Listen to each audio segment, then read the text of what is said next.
It is Tuesday. It is Dance Parent Workshop time. I am excited to be back on this Tuesday night. It's the Tuesday before Thanksgiving.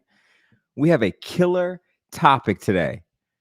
The top 5 problems with the way the dance is taught. This is going to be a big topic today because this is not how it's taught in one area of the country. This is not how it's taught in one dance studio. This is how it's taught everywhere, from your local Susie School of Dance to the best schools in the world. We're going to get down to the biggest problem. So I'm going to give you 5 minutes. We're going to get warm here.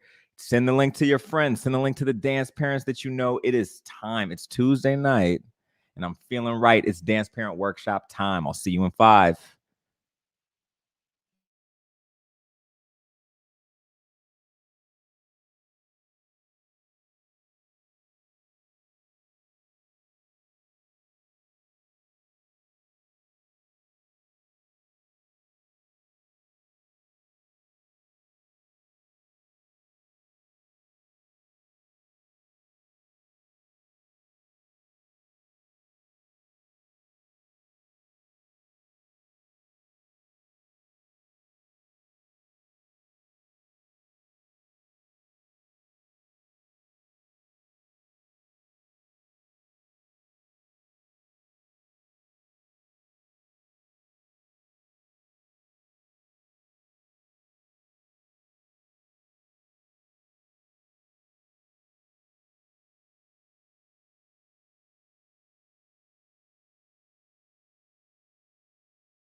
It's almost time for the Dance Parent Workshop. It is almost time, y'all.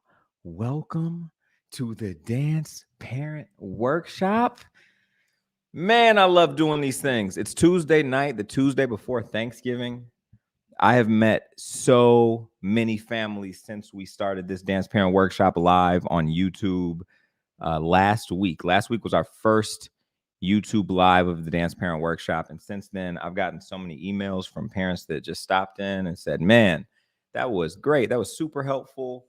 There's nobody who's really given us a lot of information. And what's really wild about that whole experience this past week for me has been I didn't really realize that parents at every level of the dance industry are lacking support. I'm getting parents that are walking into the dance studio, getting on our Zoom calls, and they're telling me about you're telling me about your stories. And for you, I know how it feels. Like it feels like you're the one in this situation because you did something wrong. And I can promise you, every single parent in the dance game, whether their kid is the best in the class or trying to become the best in the class, you're all going through similar problems, and you're all trying to figure out, now, how do we solve these problems? How do we get out of the situation that we're in so that I can have a healthy dancer?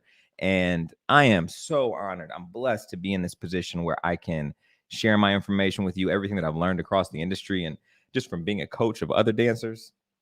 This is awesome. It's awesome. I am a big empathy guy. And so to be able to connect to you all in your lives and have you bring me into your homes through this YouTube show and use me as a resource while you're raising your kids, I don't take that lightly. That's a big deal to me. So thank you for being at the Dance Parent Workshop. I got another banger for you. We're a little different over here. I'm going to tell you that right now. It's a little different. Here, you get straight talk. We're getting straight to the point. I'm not going to give you the smoke and mirrors. I'm not going to give you, well, your dancer needs a little bit more technique. I'm not going to go in that. I'm going to tell you tangibles. So it's important with the Dance Parent Workshop that you bring your questions. All right. So we started the Dance Parent Workshop in May of 2020. It was at the beginning of the pandemic.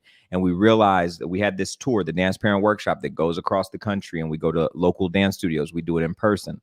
Well, everything was switching to virtual, and we decided it's time to make the switch. So our first Dance Parent Workshop was in May of 2020. It was a 3-day banger. We had Angelica Generosa from Pacific Northwest Ballet, Alicia Graf Mack, director of dance at Juilliard, Jacqueline Green, principal dancer of Alvin Ailey, and my fiance, best dancer in the world, all that stuff. We had Sophia Lucia was on the call. We had Bridget Walker on the call. Everybody's moms were on the call. It was a great weekend. And from that, I got to meet so many dance parents and hear more about what you're going through. At that time, it was COVID. And as things started to get back to, some type of normalcy, it was everyone's situation started to shift and change, and they became a little bit more unique. So here we are now. That was about a year and a half ago. And since then, the TDA Prep has grown. We have our own dance studio now, just outside of Chicago, Illinois, the Shed. That's where we are right now, doing the Dance Parent Workshop. And we found all of these different ways to serve the community, right? To serve dance parents and dancers. We've met dancers from all over the world that have come to train with us since then. And that has just helped us get better at what we do and how we can serve you better. So that's the Dance Parent Workshop. This is here as a resource for you. So if you have questions, you can always write them in the chat. We are in the chat looking at questions, answering them in real time. This is not pre-recorded. So this Dance Parent Workshop is an opportunity for us to get specific about the things that you're dealing with at your local studio or with your dancer, but also deep dive and answer the questions that you might have. So if you have a question, go ahead and drop it in the chat. Let's go ahead and drop it in the chat. As you can tell, I'm still a little new to YouTube because every good YouTuber knows the first thing you got to say is go ahead and hit that like button, smash that subscribe button. I'm getting better at it. It takes time. This YouTube thing is new still. So please hit that like button, hit that subscribe button. If you're watching the Dance Parent Workshop on replay, you're watching this in the future, thank you. Thank you for being here. Go ahead and hit that like button, hit that subscribe button, because all of this is about to be a banger for you. We got heat. So I can tell you now, I'm talking about dance teachers tonight. I'm talking about studio owners tonight. I'm talking about company directors tonight. I'm talking about dance parents tonight. I'm talking about dancers. I'm talking about everything. Some of it's great. Some of it's not so great. you're going to want to send this link out. This is the one to be like, look, girl, tune in. Hey, teacher, tune in. This is the one. This is a special one for me because this is the reason why I started teaching full time. This is why I went full scale, as my students say, full send. Shout out, Jasmine, full send. This is why I went full send on teaching dance. So this topic for me is a big one. We're going to talk about what's wrong with the dance education system in the classroom, right? And this is the foundation of all of the problems in the dance world. When I go work with dance companies, I hear about their problems. When I go work with dance parents, I hear about their problems. When I go work with dancers, I hear about their problems. And every single one of those problems I hear about boils down to what we're about to talk about today. This is the root of it. If I could snap my fingers and get one wish, I would want it to be this, what we're about to talk about today, because, well, I guess I would need 5 because I got 5 topics, right? But I would want it to be this because this is what solves everything around it. This is the center of it. So I'm really excited about this topic. So excited. I'm getting a little bit ahead of myself. What is TDA Prep? Who are we here? If this is your first time, welcome to the show. This is the Dance Parent Workshop. This is only our second time doing it on YouTube Live. So we're still growing. We're still getting used to the platform and getting used to how we can do this greatly. So we're open to your suggestions. We're open to your comments. Please we're a little different. Like I say, I love that saying because we are different over here. We're open to things. We're just going to have a great time tonight. So please, you can email us at Heath@TDA Prep. If you have any questions, you can email me directly at Preston@TDA Prep. If you have any suggestions or things that you'd like for us to talk about in the Dance Parent Workshop. TDA Prep is a preparatory school for dancers that are interested in joining a company or going to college. You know, one of the things that we started this school for is the fact that parents and dancers don't get the information and resources that they need to go to the next level, right? So if you're at a local dance studio, it's very rare that you have a studio owner that's hands-on on helping you get to where you're trying to get after that. So the first couple of years might be great while your dancer is young. But later on, as you get older, as it gets time to go to college, as it gets time to go to whatever the next thing is, if it's another studio, if it's in the next situation, most of the time you don't get support for that transition, right? College, basketball players, football players, doctors, lawyers, all these industries have support for how to do college for your thing greatly, right? All of these institutions, all of these places. And dance didn't have that support. You know, my parents didn't have that support when they were trying to help me navigate the college situation, the company situation. I didn't get that support. And the people that I started to coach and train, they were principal dancers, sure, but even they didn't have the support to get to where they got. They just felt like they got there because they were lucky or, you know, hard workers. But it wasn't because of the information or the ease of information that they got where they are. And sometimes a little information goes a long way. And so we started TDA Prep to be a twofold. It's not just about supporting your dancer in the studio. We're going to get you the most clear information in the studio, right? Today, we're talking about the top 5 problems with teaching dance. Oh, yeah. I'm starting to warm up. Can you feel it? So tonight, we're talking about the top 5 problems with how dance is taught, right? And obviously, you know, we try to curb those things when we get into the dance studio. So with your dancer, we want to give them clear information. We want to give them all the love and support that they need in order to tackle their goals. But then outside of the dance studio, we want to make sure that we're there for the parents as well, that we're there to support you as you're making the decisions. A lot of times dancers get the focus, but the decisions, the summer programs they go to, the companies they join, the people that they're around, they're in that position because of a decision that a parent made. So we started TDA Prep to be able to support you both in and out of the studio. I'll tell you a little bit more about the school as we go on, but that is who and what we are. TDA stands for the dance artist. It's always better to be a dance artist than a dancer. There's a million dancers out there, not a lot of dance artists. So that is TDA Prep. Last week on the Dance Parent Workshop, we talked about filming auditions. This is college auditions. This is summer program auditions. This is company auditions. Any type of audition that you need to film. We talked about all the things that you need to do, really the top 5 things. If you all didn't notice, this top 5 thing for YouTube, this is the YouTube algorithm. It's studies show that if you have some type of number in your name or in your title, the show is going to do a little bit better on YouTube. And we have all of 13 people on here. So it must be working. It must be working. So the last week we talked about the top 5. I gave way more than 5. Top 5 things you should do when you're filming auditions. And it's audition season, so it was super relevant. You can always go back and check that out on the YouTube channel. We leave our replays up. Go check that out. That's our very first Dance Parent workshop. Today, the topic is the top 5 problems with how dance is taught. It's about to go down. Thank you, Liddy Moore. It's working. It's working. We got our lights on. The microphone is it's working. All right.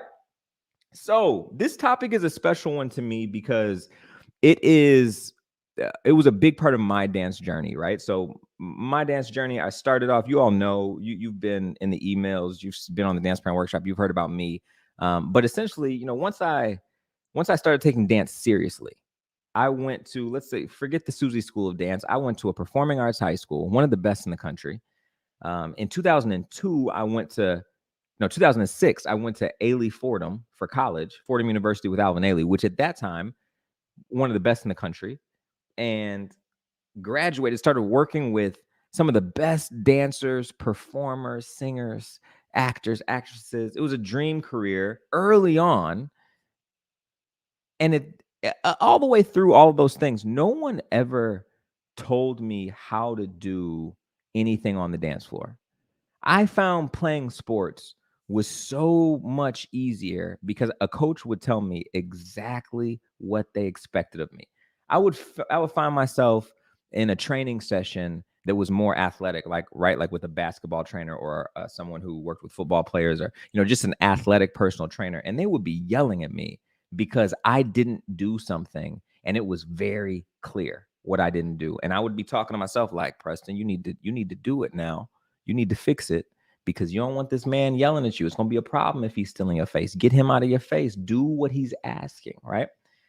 And then in the same token, I would find myself in ballet class or in modern class or in jazz class getting yelled at, but I had no idea why or what to do in order to solve the problem. I remember going to dance studios and being a teacher. I've taught at some of the best, most renowned dance schools in the world, right? And I remember going to these studios and seeing kids, right? Like, I'm a normal dude. I'm not in this dance game like, oh my God, the Bulls play, that's me. Thanksgiving football, that's me. So I would go into these dance schools and see these kids that are super passionate. And I mean, just filled with curiosity and joy and focus. And they would be getting punished in class and they didn't know why. They didn't know how to be better. It was ruining their confidence. It was ruining their self-esteem. It was ruining the way that they're seeing themselves. And I just kept thinking to myself, how I'm from the suburbs of Chicago, but Chicago is what's in the news. So how these kids aren't bad kids. These kids are kids that want to be dancers. They just want to dance. Like, it's not even violent, the art form. It's dancing. So why are we treating them like they're bad people or that they're doing something wrong in the classroom?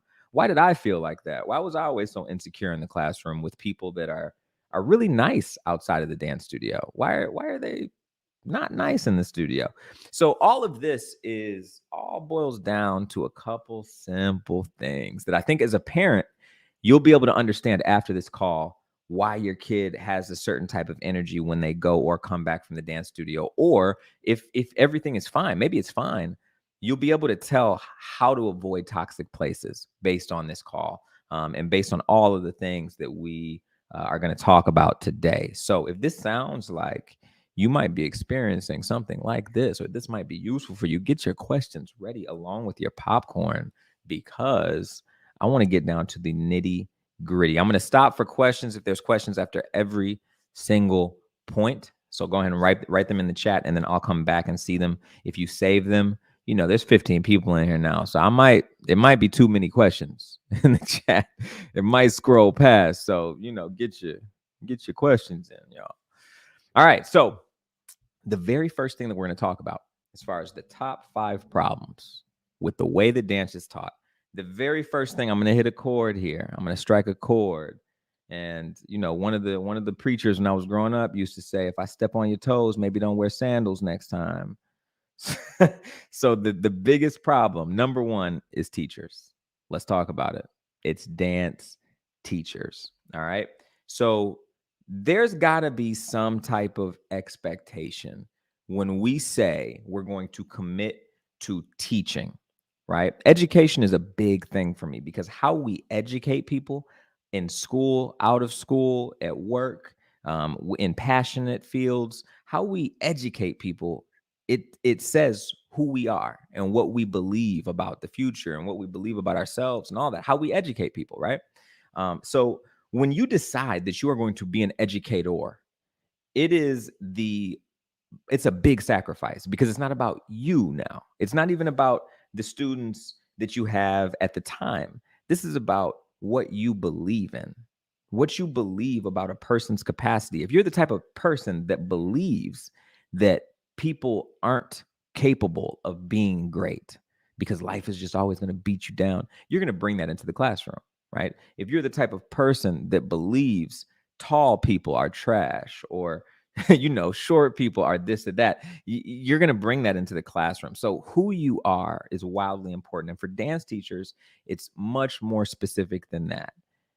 Dance education, full-time dance education, I'm not talking about coaching or, private lessons here and there, but to decide that you're going to build a brand around education, whether that's like a digital brand online like we have with TDA Prep, or an in-person brand like we have with TDA Prep, or a big school like a Juilliard or an Alvin Ailey or SUNY Purchase, or a Master Ballet, or whatever school you're talking about. If you're going to be an educator in that situation, you have to decide that that is where you want to be. You want to be in the classroom.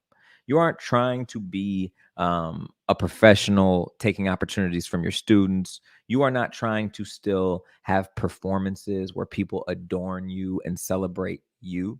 It's not about you anymore, right? So being a dance teacher, it's the opposite cues of being a dancer. When you're a dancer, it's all about you. You're on stage. You had a great show. Oh my God, it was awesome. You crushed it. When you decide that you're a dance teacher, all of a sudden it's all about your students and giving them the energy that they need in order to get to the next thing, or to feel confident, or to feel celebrated. That's one of the biggest things that I see whenever I go to a place, is a dance teacher, right? Like, because I coach professional dancers too. So a lot of times when I go to dance studios pre-COVID, I have a parent who says BC. I just think that's great, before COVID. BC. When I would go to dance studios and teach, a lot of times there would be, you go to Texas, there's a local professional that's also teaching at the local dance studio. You go to Utah, the local professional dancer is also teaching at the dance studio. So I would show up to the dance studio, and that teacher / local professional would be like, man, I'm so excited to meet you. So great. Like, I'm working on this. I'm working on this. I'm working on this. I'm working on this. Meanwhile, I just walked into a school, right? A school where I'm wondering, what are you about to teach? So then I would watch that person's class, and it would feel like their class structure was set up like a mini performance. They are going to come in and perform personality, fear, uh, compassion, all of these emotions, and without giving any real information.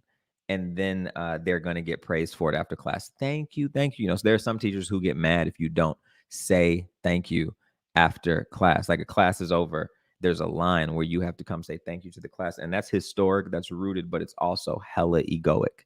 So, you have to understand why you're there. What are we doing here? Why are we doing this? Right? If you don't clap for your math teacher at the end of the lesson, you don't have to clap for me. Like, we're here, we're doing this. We're all locked in. We're fine, right? So teachers, you got to decide why you're doing this. And I bring up math specifically with this point because I think STEM is a perfect comparison as far as education goes to any other thing that is education based. There are just certain things that you would not tolerate out of your STEM teachers. You wouldn't tolerate. Imagine if your dancer's close, if your dancer's in the room and they're listening, if you are a dancer listening to this call, I want you to ask yourself, how would you act if your math teacher treated you like your dance teacher? How would you feel? Would you feel good about it? Doubtful. Most of the time, dance teachers use certain jokes or use certain things in order to break the ice. And then they start to give notes if they have anything useful to say. If they don't have anything useful to say, it can be a lot more scary for a dancer in that room. So it's really important that you judge the character of the dance teachers, not just the information that they have, but also the character, because who they are as a person is who's showing up to teach that class, what they believe in for themselves, the standard that they hold themselves to of greatness, of excellence, of mediocrity, of laziness, whatever, is the same standard that they're going to be preaching to your kids. And if they're preaching a standard above the one that they live on, it's going to be really tough for them to have a healthy perspective on how your student should be able to accomplish that, right? So you want to make sure that a person practices what they preach when they're in front of your kid talking about greatness, right? So your math teacher, your science teacher. So look at it, look at it like this. Here's a story for you. I have a good one. I was teaching at this studio in Texas, right? And there's this dance teacher who is a friend of mine. We went to school together, and he was teaching a class of. He was a professional at the time, so his heart wasn't set on teaching.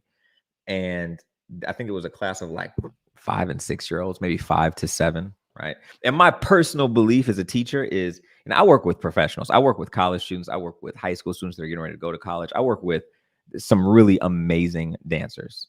But I always force myself once a year to teach at least one class to a group of 5 to 7 year olds, because they're the only group of people that have no care about who you think you are, right? So you have to be focused on teaching a great class for the people that are in front of you. A class for principal ballerinas ain't gonna work for 5 to 7 year olds. You're gonna have to really up your teaching game. So I forced myself to do it. It's an ego check. It really reminds me why I do what I do, and it's awesome. So this guy, he's teaching this class of 5 to 7 year olds, and he's a professional. He's a really amazing dancer, really amazing brand. And one of the kids messes up, right? And he goes, he looks at him and he goes, I was like, oh goodness. Because I've seen this before. I've seen this man cuss somebody out before. I know what is coming, right? So he hits him with one of these. This is never good. I don't think anything good has happened after one of those. And the little girl walks up. She's got to be like all of 6, right? And he's like, what was that? And the 6-year-old is looking at him like, I don't know. No, the most innocent look you could imagine. I don't know. And his response is, well, it was wrong. You need to go fix it. There was no explanation of how to fix it. There was no compassion that this is a classroom and you're going to make mistakes. You're actually supposed to make mistakes so that we can teach how not to make those mistakes anymore, right? But there was no mention of that. It was just you're wrong and you need to go back and do it again, right? So I watched this little 5-year-old. I mean, she's got some fortitude because she walked on over there and she had no idea how to do it better. And she did her damnness to try it again, a little bit better than she was last time.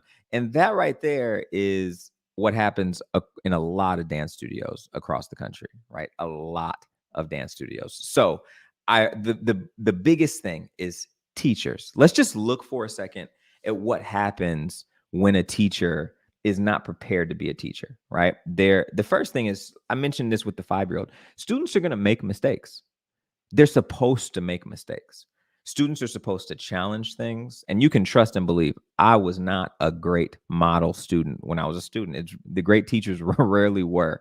I was the jokester. I was the talker. What I'm doing right now, I used to do this in ballet class, and my fiance would be like, shut up, boy.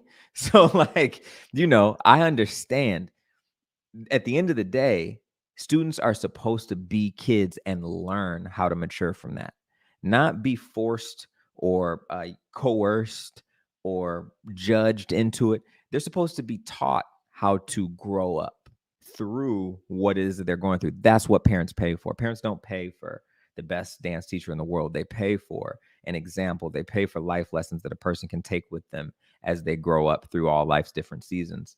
And the truth of the matter is, students are going to make mistakes. Students are supposed to say something wrong. Students are supposed to, the younger they are, the more likely it is that, how many times I've seen a 7-year-old say something offensive that they didn't know was offensive?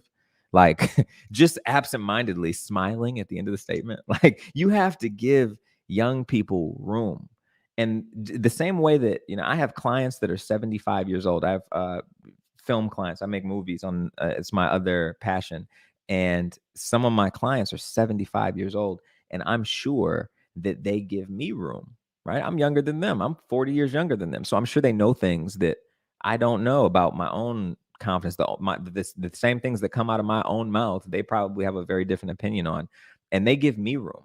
So as the teacher, as the adult in the room, as the person that's putting yourself in this position, you have to give kids room to make mistakes and to say the things, right? So this is a really good example. I don't think I've really ever told anyone this story.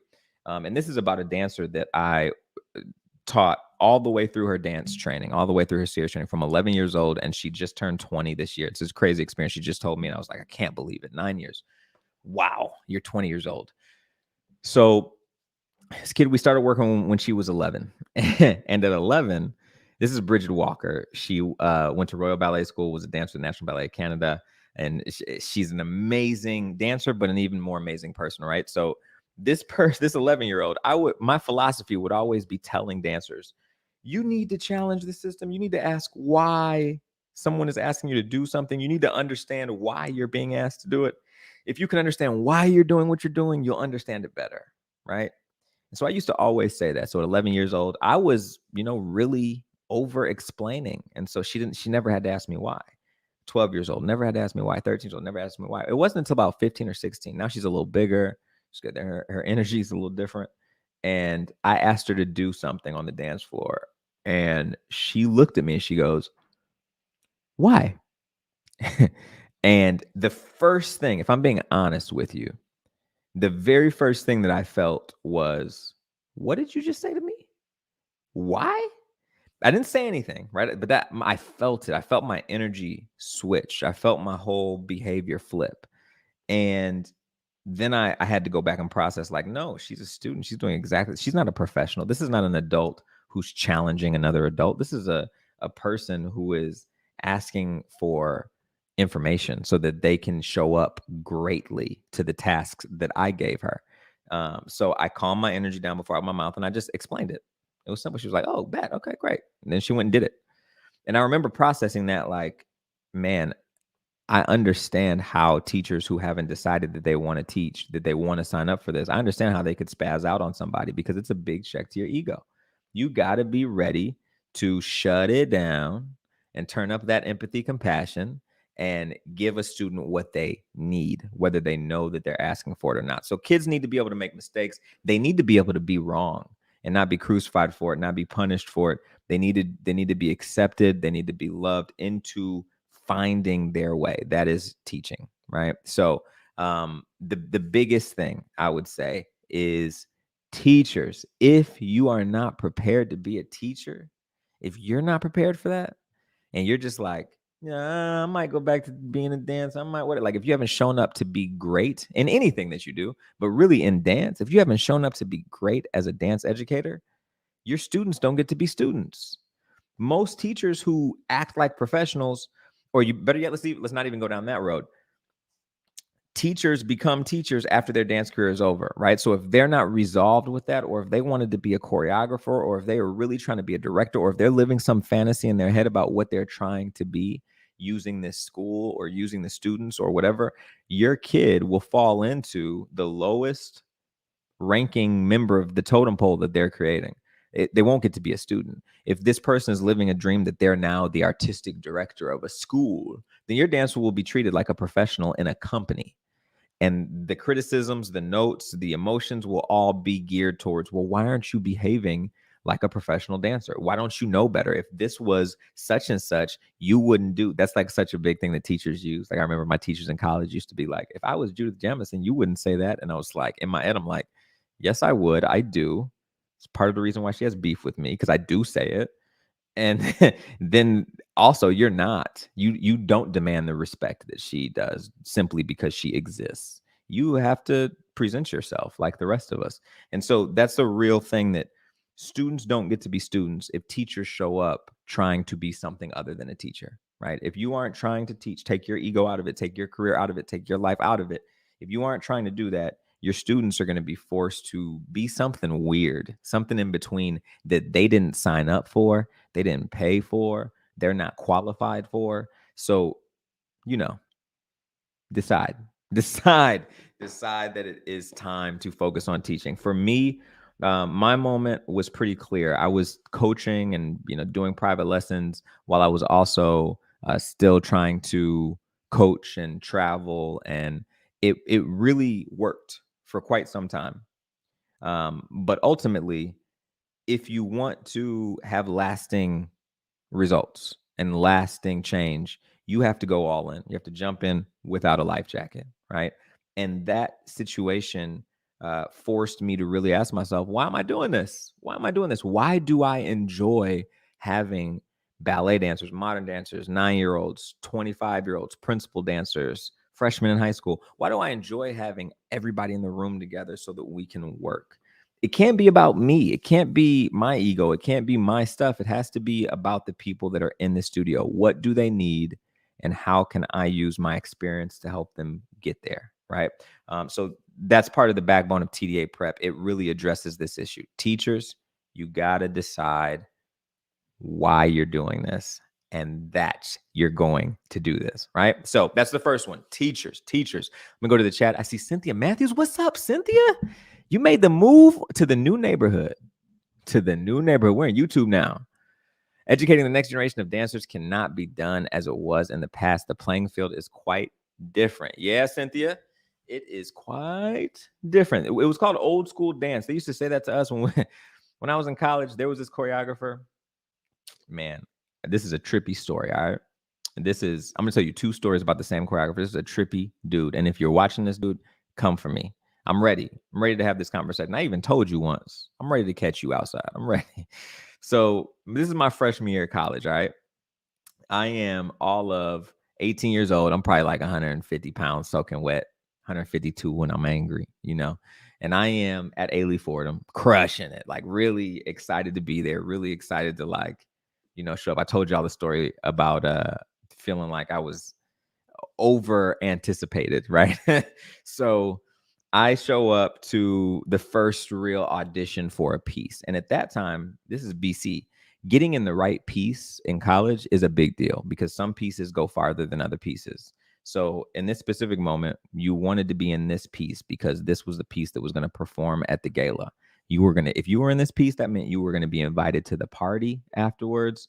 That meant that you weren't going to be treated just like any other student. You were different. You were on a different path. So this piece had a lot of pressure. So I go in, I audition for the piece. I get the piece. I'm the only freshman in the piece, and I'm cast in a duet with this dancer who's a senior in college, and she's in Ailey too. She's in the second company. So she's a professional dancer already. She's a senior. I'm a freshman, so there's those dynamics going on. And don't forget, I'm 150 pounds soaking wet. Like this is a grown woman at this point. She's a senior in college and a professional dancer, like grown body that I have to partner now, right? So, and if you don't know, when you're 150 pounds soaking wet, after a certain point, people just stop telling you to work out. They're just like, you should make sure you dance well because you're not going to partner, right? So I wasn't quite in that place yet, but I was a small guy, right? So I'm partnering this person, and when you're partnering a woman and you're the man, it's your responsibility that she's always safe. And so the choreography, it was not classical ballet, it was contemporary. I had to hold her by her waist, and her job was to like flail and squirm and like do the whole thing. And I was supposed to keep her controlled as, it's like we had a fight in our relationship, and I was like carrying her back into the house because, that's not abuse. And so I was carrying her, and the whole time in our very first rehearsal, this is my first rehearsal in college, she is bawling her eyes out. She's crying, tears are running down her face, and the choreographer is standing on a chair yelling at her, "You're never going to make it as a professional dancer. You're never going to make it as a professional dancer. You should stop now. You should quit." And in his mind, he was motivating her. And I could tell you, it was not working. She was hyperventilating. She was having a problem. And she's still trying to do the choreography, right? And I'm trying to partner her and also avoid the wrath. And then just on his face too, like, "Sir, she already is a professional. What are you talking about? Like, what are we even doing right now?" I was so confused as to why a grown man would stand on a chair and yell at a child. I mean, she was a senior in college, so yeah, sure. But like, still, bro, this is a lot. This is a lot. And also, what you're saying is just wrong. So what's happening, right? So that was first story. Same dude. Second story. Now it's sophomore year. I tried to avoid him. I tried to get out of his pieces, and then he became the choreographer for the sophomores, and I graduated, and so I became a sophomore. Yay! And so, at this point, none of the other freshmen who are now sophomores had ever worked with him because I was the only freshman in that last piece. So now he's working with our class. They're like, oh man, we're so excited. He's a great choreographer. He always does the galas. He's the guy. And he had this other piece that was about a relationship. It was a duet. And I wasn't in this duet. I was in another section of the ballet. And so I was watching this rehearsal, and there's a girl there who, she's a sophomore in college. She was very innocent. She was that girl. She was that girl who was a little less experienced than all of us in a lot of things across the board. And she was so nice and kind. And just, she was that kid. She was that kid at school. And so she's doing this duet, and the duet was supposed to be about a very intimate relationship. And you could tell she was uncomfortable, right? And so there was this moment where she was supposed to be on the ground while her partner, put a spell on her and, really got her under a trance. And she was supposed to just kind of writhe on the ground in this way with contraction and undulations. And she was a ballet. She was a bunhead. She didn't know how to do that. She didn't know how to move from her. She was a sophomore in college. She hadn't learned it yet. It was a whole thing. And so the choreographer turns the music off. I'm like, oh my God, here we go. This dude is on one, y'all. Here we go. This guy thinks he's God in this moment. He thinks he's supposed to be. So get ready, buckle up. And they finally got to see it. He stands over this girl. She's laying on the floor. He stands over. He's like, you keep effing it up, right? You keep effing it up. I want you to lay here and squirm. And he looked her in the eyes and just waited for her to start to do it so that he could stand over her and judge her and, berate her while she did it. And this was old school dance. This was my teachers. This guy is still a teacher. He's a great choreographer. This guy is around. And, I'm sure that the tactics have changed, but this is what my generation, there were some people who watched that behavior, who watched that old school way and were like, oh, I'm going to be like that because his pieces are good. This is how you get good pieces. You act like this. So I'm going to go act like that. Right. And these are the people teaching your kids, some of them. So this is the thing. A teacher has to decide why they're there and what that means to them. That old school way of dancing is done. It's done. We're going to make sure of it because we're different over here at TDA Prep. All right. So teachers, we talk teachers. Let's keep it moving. Clarity of information. That's the second one. Clarity of information. So this is what it all boils down to at the end of the day. I was telling you all the problems that dancers have. It all boils down to this one point. Clarity of information. I'm talking about foundational piece. So I'm going to shock some of the parents here that are on the call now or are watching this later. Your kid, no matter how good they are, they have no idea how to do what they do on the dance studio. And if you think they do, ask them how to do pirouettes. How do you do it? How do you do a pirouette with technique, right? And when you explain it to them, when they explain it to you, I want you to ask yourself if you feel empowered to know exactly what you're supposed to do it right, right? And then try it and then watch. They're going to tell you, no, that was wrong. And then you're going to do it again. They're like, that was wrong. You're going to be like, well, how do I do it right? And it's not going to be clear, right? So the way that dance is taught, I talked about this 2 weeks ago on the 3-day kickoff series. The way dance is taught is a real crapshoot for a student trying to figure it out. You walk in the studio and the teachers are like, you have to use your technique. You have to have technique. You have to have technique. No one is explaining what technique is, or they are, but they're using words like you have to turn out. What does turn out mean? It means you have to open your hips. You have to stand like this and do it from your hips. Turn out from your hips. How does one turn out from their hips? I remember being a 14-year-old boy in ballet class for the first time. I had never taken ballet before. And the teacher, the Russian lady, kept yelling at me, turn out from your hips. Bro, what? How does one? Okay, first off, I'm on board. I'm here to do it. Sure. I'm not giving you any pushback.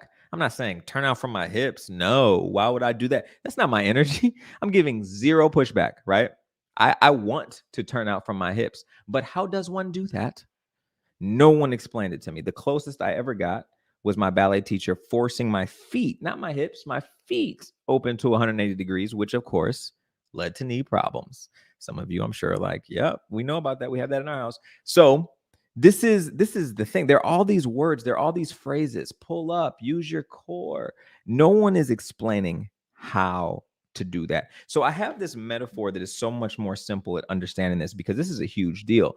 Dancers are all spending a lot of money to pursue this craft. They're spending a lot of time. Dancers spend more time at their craft in high school than any other sport, elite sport. I'm not talking about the kids who aren't going to go to the NBA. I'm talking about the kids who are going to go to the NBA.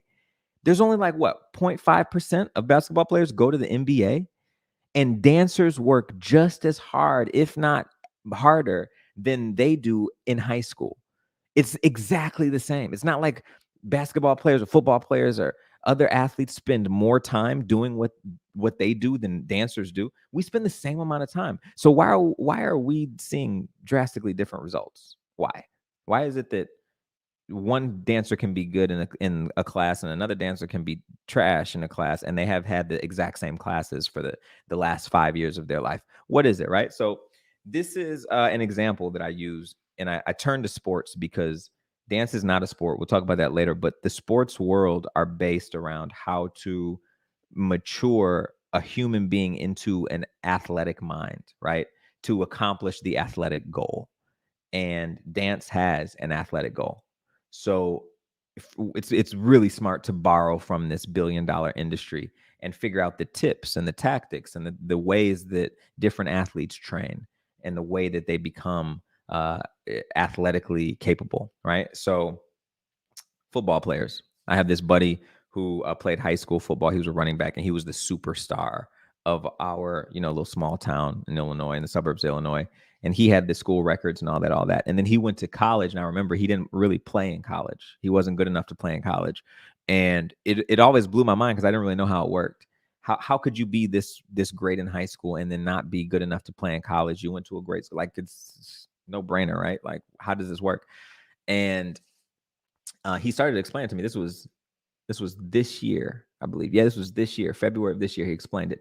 He said, when I was in high school, the coaches used to tell me, don't drop the ball.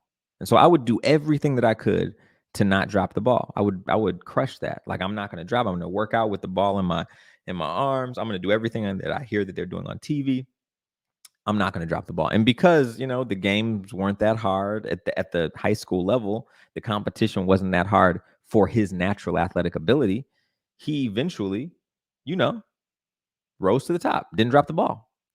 When he got to college, everything got harder, and he had no technique. He had no awareness of how he was not dropping the ball. He just thought to himself, man, I'm not dropping the ball. I've only got like 1 or 2 fumbles a season. I'm crushing it. I'm going to get to college. I'm going to be great. Well, he didn't know how to be great, so he just kept doing. He worked out, but the arms got bigger that were swiping at the ball. The bodies got bigger that were hitting him, and eventually he started to drop the ball a lot. And he had no awareness of how he got better last time.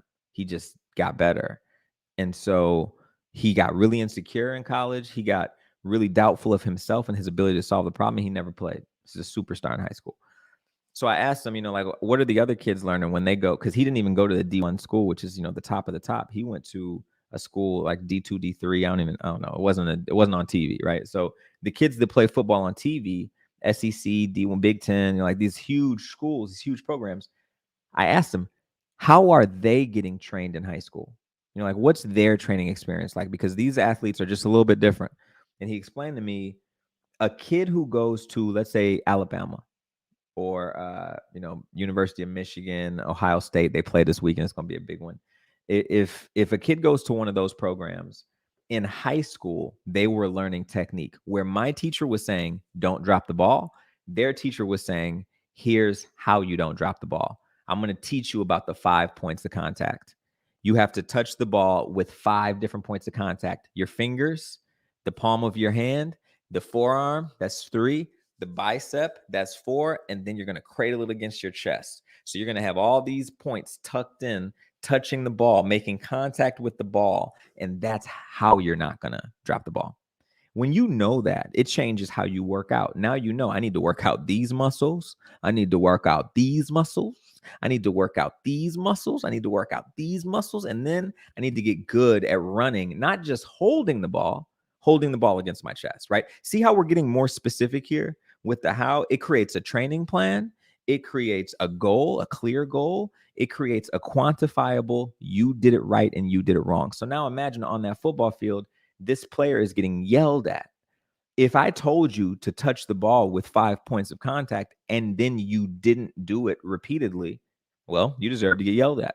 But if I never told you how to not drop the ball, how can I be mad at you for dropping the ball? Right? And that's what's happening in every dance studio across the world. The best dance studios in the world ask you to do things without telling you how to do them. And I'm not talking about at the local level. I'm talking about every school.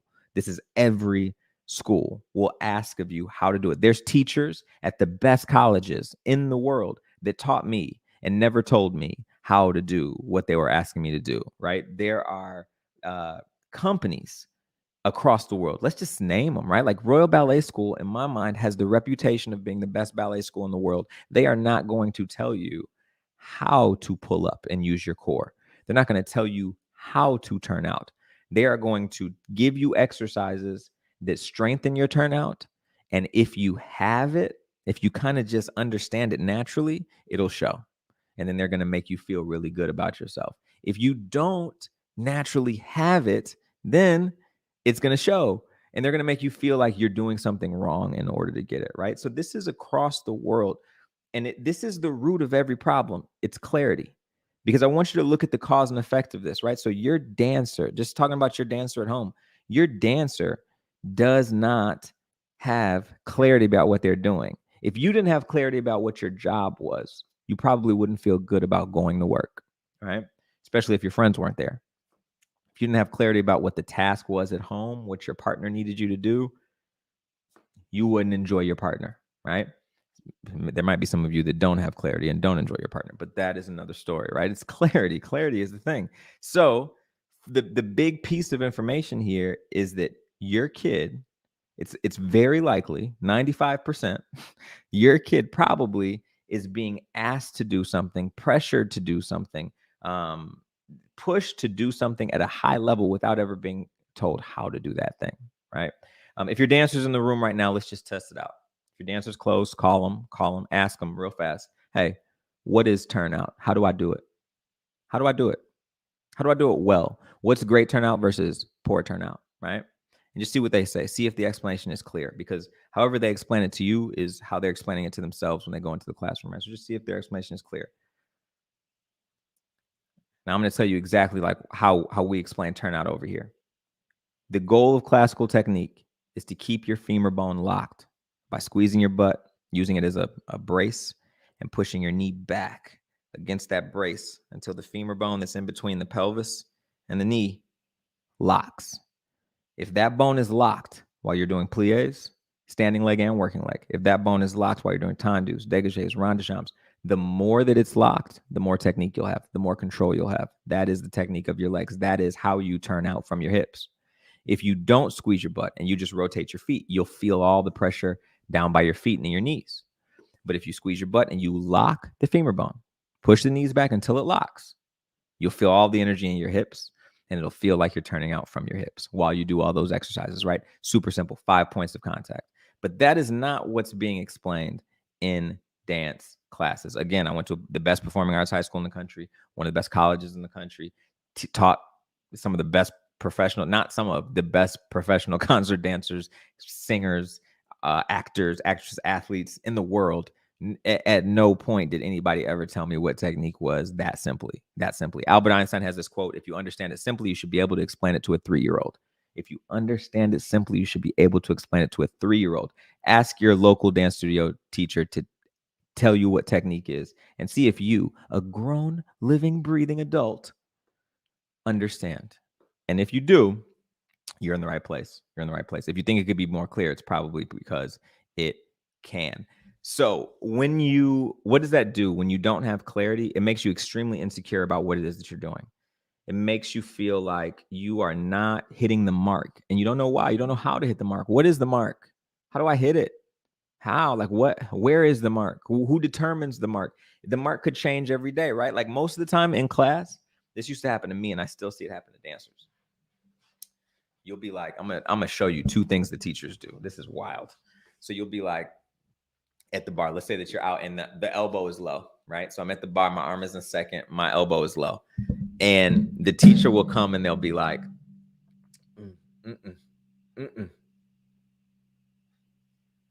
beautiful. Now hold that. And then you see the dancer and they're like, now they have no idea what they're holding. They have no idea what made it beautiful. They have no idea what you did. You just poked them and moved them, and then you said beautiful. It was super just gratifying. Like you didn't even communicate with the student at all. You just were like painting a little picture for yourself, and you were like, good job. And then you walk away. That's teachers, right? That's dance teachers.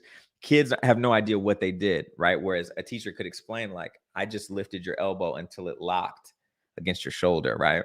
Now I can't move anymore, just like your legs. It's locked. Now do everything like that, right? Like that's if that humerus bone, this bone right here, if that stops being locked, I'm gonna be on you in class. Like lock it up, lock it. I'm gonna be on you, right? So that's what it is. That's no one. It doesn't happen like that, right? Another thing the teachers will do. This one is really clear. This is like a true sign that your teacher is not getting it from the perspective that they should be getting it, right? So teachers will come and they'll be like, you need to lift up, and they'll put their hand on the dancer. If the dancer's arms are out, they'll put their hand on the dancer saying, you need to lift up, and they're pushing down on the dancer, right? And they're doing that push down because to them it feels like, to the teacher that's pushing down, it feels like you're pushing down and lifting up. But to the student that you're trying to teach, who's in this position, right? To that student, when you push them down, they go down. They don't lift up. So a great teacher who's like actually processed why they're doing what they're doing, they're going to put their hands underneath and they're going to say, push down and use me to lift up. And they're going to give that resistance underneath, not over. But you'd be shocked at how many teachers at all these big schools, I'll go watch class. I'm talking about big institutions, the biggest in the world. They will push down on a kid's arms and say, lift up. And doesn't even register that once you do that to a human, they don't go up, they go down. It's such a simple thing. It's wild. So, this is what lack of information does. It creates confusion across the whole dance industry. So then you become a professional dancer and you're better because you've practiced for 10 years? Is that what that quote was? You have to practice dance for 10 years before you are good. That's just because no one knew how to do it. No one knew how to explain it, right? So let's say you put in your 10 years and you became a professional dancer and cool, you still have no idea how you got here. I've heard professional dancers that are award winners, they dance for the biggest companies, say, technique is a journey. It is not. There is no journey to how you shoot a basketball. There's no emotional journey about how you throw a football or kick a soccer ball. There should not be an emotional journey about what we call technique for how we dance, how we control our body. It's quite simple. It's shoulders, it's pelvis, it's elbows, it's knees, it's spine, right? So that lack of clarity, your kid will be forced to accomplish a task that they have no idea how to accomplish. And that will create an emotional energy that is very, very anxious, very anxious. I used to get anxiety around every dance class just because I knew it was a setup. It's a setup. They're going to ask me to do something. The whole room is going to turn, and because they don't know how to explain it, they're going to have to use fear. They're going to have to get really loud and yell and here we go. Now we're making kids feel like they're bad people because we don't know how to teach turnout, right? Because we don't know how to teach pirouettes and it's just not working today, or whatever it is. The energy will shift because as the teacher, I don't have the information. So now I have to scare you into doing it, or I have to manipulate you into doing it somehow because I can't just teach you. That's a big danger for a teacher that has lack of clarity. Yes, you will have insecure dancers in the classroom. You will have insecure dancers in the car on the way home. And then once that door closes, they will be insecure behind their bedroom doors. It is not what you want. Then let's talk about the jealousy that comes with that, right? When everyone in the room, let's say there's 10 of us, and I'm in the room crushing it, and you're in the room too, and you're looking at me, we're both getting the same information, and you're thinking to yourself, man, I have no idea how to do this. This teacher has been telling me to use my core for the last hour and a half. I've been squeezing my abs like I'm sitting on the toilet for the last hour and a half, and they keep yelling it. What do they mean? And then you see me, this person who's been standing right next to you. I've been in the same class you've been in, and I'm dancing too, and you have no idea what I'm doing. I have no idea what I'm doing, but for some reason I'm doing it. I'm doing it. Whatever the teacher is trying to get you to do, I'm doing it. And the teacher looks at me and goes, "Beautiful, Preston." You are not going to feel good about Preston or that teacher. That hurts so much when you are trying your hardest. No one has ever made it clear how to do it. And then the person next to you is magically doing it. And you have no idea how they're doing it or what you're not doing. You will feel terrible about yourself. It's impossible not to, right? If your dancer is close, if your dancer's in the room, I want you to ask them which class makes them feel the worst about themselves. Which class? And 99% of the time, it's going to be ballet class. Ballet can make even a professional dancer feel like they have no business dancing. I should quit. I should quit right now. I've felt that way after ballet classes, right? And it's because ballet is based off of factual information and it's never given. It's always given as turn out, pull up, use your core, this, that, use your port de bras, use your arm. This is something that the teachers say in class. Use your arm as if you're painting the Sistine Chapel. What, bro? I came across this dude on Instagram. I'm gonna make a reaction video to this in the upcoming weeks. Came across this dude on Instagram who was teaching, right? He was promoting himself as a teacher, and this was the information. This was the world-class information that he cut up specifically from one of his lessons and put as an advertisement. Meaning he's not alone in this. This is what the whole industry does. And to him, he looked at the video and was like, this is really good. I can tell you, to other teachers and the other studios, they were all like, this is really good. He started off the thing going, all right, so how do you do a rond de jambe? You want to think of a big tub of ice cream, right? And that ice cream it's not hard, but it's not soft. It's somewhere in the middle, right? And your foot, sir, what are you talking about? What are we talking about? First off, if I'm 10 and I'm watching this video or I'm in your class and you're saying like, I need to think of it like a big tub of ice cream that's hard, I'm thinking of what hard means to me, not you. Then you say, well, it's not soft either. It's somewhere in the middle. Like, all right, now that I've envisioned this bowl of ice cream, can we dance? Can we dance? Can you tell me what I'm supposed to do with my bones, with my pelvis muscles, with my knee? Because I'm going to envision this ice cream and I'm going to do the move of a rond de jambe with no technique. And you'll say, yes, that is a rond de jambe. When I grow up and I get older and I go audition for a ballet company, they will say, that is not a rond de jambe. That is the move rond de jambe, but that is not classical technique. You're thinking of ice cream, aren't you? Like that is a very different thing. They are not going to tell athletes who have to go compete in a game with a timer that you should be envisioning something that has nothing to do with what we're doing right now, right? That's not how you teach kids to get great at the thing that they're doing by removing themselves and, daydreaming about other stuff. So yeah, that's what's happening in the classroom. This is not how you teach dance clearly. And what we do here at TDA Prep, one of our big focuses is making it clear for dancers. I've done a bunch of evaluations this week with new dancers I'd never met before. And I'm always shocked because I have some rules for me to teach technique. In order for me to tell a student that what I'm telling you is technique, number one, it has to work for everybody. It has to work for everybody. If I ever meet somebody and I tell them what technique is and it doesn't work for them, that means it's not technique. Technique is universal, works for everybody, right? Then if I tell somebody, another thing about technique is it has to work everywhere, it has to work for everything. So if you are a hip hop dancer, the technique of how to control your body has to work for you, and it has to be tied to the same principles that work for the ballerina. It's technique, right? It's factual. It can't be opinion based, or else it is not technique. We can't use it that way. So what we do here is we always challenge the dancers to challenge what we're teaching you. Challenge it with these exercises, with pliés, with tendus. I'm going to tell you how to do it, but it's your responsibility to see that it's true. You have to challenge it. See if it works. If it doesn't work, let's go. Raise your hand. Let's figure it out together.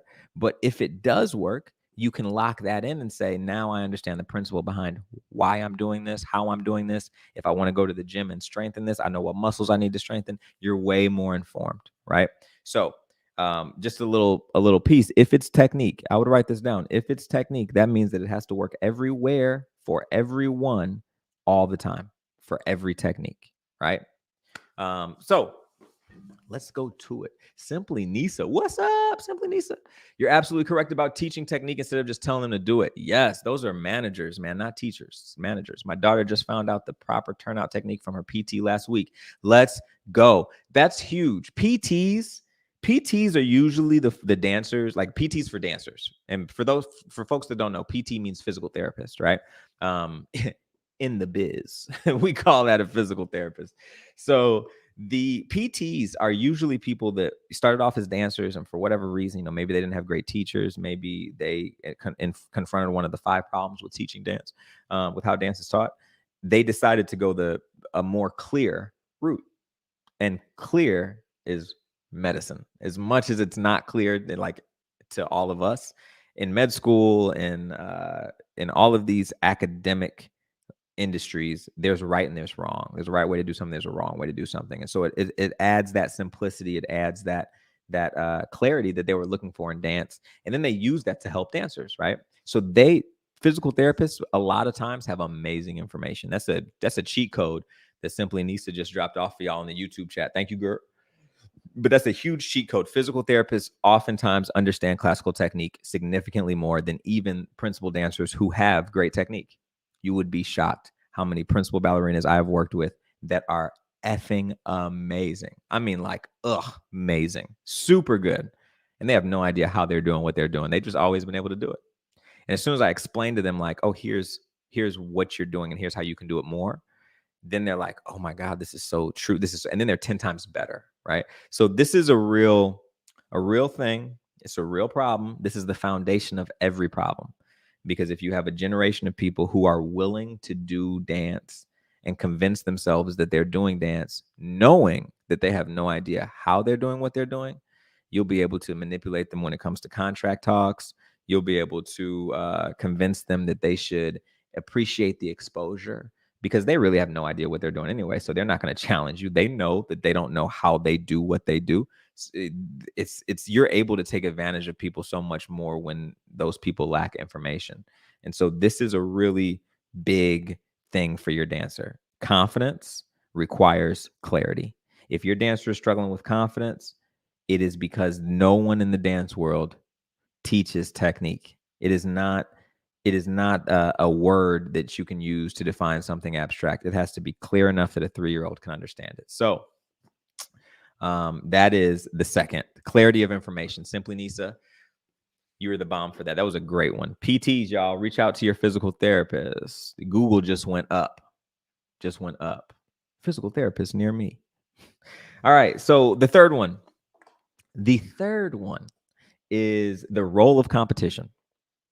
The role of competition in the dance studio really changes things. It really makes things interesting, right? Because dance is not a sport. As much as we have the marketing campaigns, dancers really want to be treated like athletes. They say that.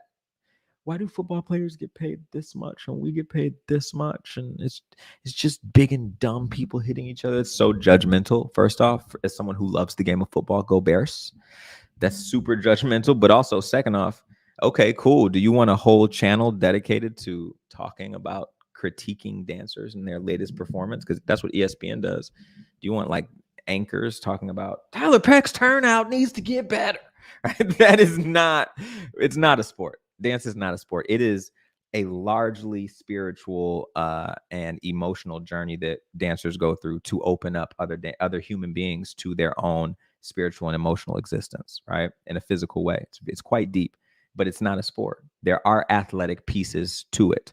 And so what ends up happening is that athleticism, anytime you get athletic and you're in an athletic headspace, even if you're just at the gym, right? Like I'm 150 pounds soaking wet, but when I'm at the gym, I can tap into a headspace where I'm in a mental competition with the bodybuilder next to me. I'm sure it's a funny sight, but it helps me get through my workout with greatness, right? So competition starts to seep in some way. It doesn't mean that it's toxic. It just starts to seep in some way once you're doing an athletic activity. And how we manage that in the classroom is crucial. Technique, competition, clarity, all of that stuff goes together. Because the information isn't clear, it's a highly competitive landscape, the dance studio. So when you are in the dance studio, right, let's say that you're especially for a teenager, let's say that you're really good at ballet. Cool, great. Well, most of you have ballet for, an hour and a half, and then you have contemporary or jazz or something after that, or, vice versa. But you're not just going to take one class every week. So you might be the best one in this class. You might not be the best one in this class. You might be the worst one in this class. You might not be the worst one in this class. So the competitive landscape changes. And then usually a dancer comes in who's pretty good at all those things. Their body is getting it, their brain is getting it. They've done enough before they got to your studio. We're like, man, they're pretty good. And then the dance teacher starts saying weird stuff like, you should do it like this person, or you should shout out to this person. Remember the example that I gave you during the last point. If we're in the same class and you're trying your hardest and you're getting in trouble for it not working, not that you're not trying, you're getting in trouble because it's not working, right? Because you don't understand it yet. And then I just walk in and I do it my very first time, it's going to be hard for you not to feel a certain kind of way about that. It'll be hard for anybody, right? I remember, we're going to go no names on this one. So there was this dude, there's a guy, right?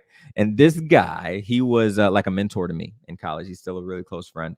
And he would tell me, he was an older guy in this company, in this dance company. It's like 20 years older than me.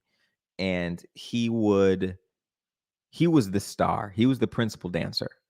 And then one day, randomly, this 18-year-old got into the company because he was a superstar.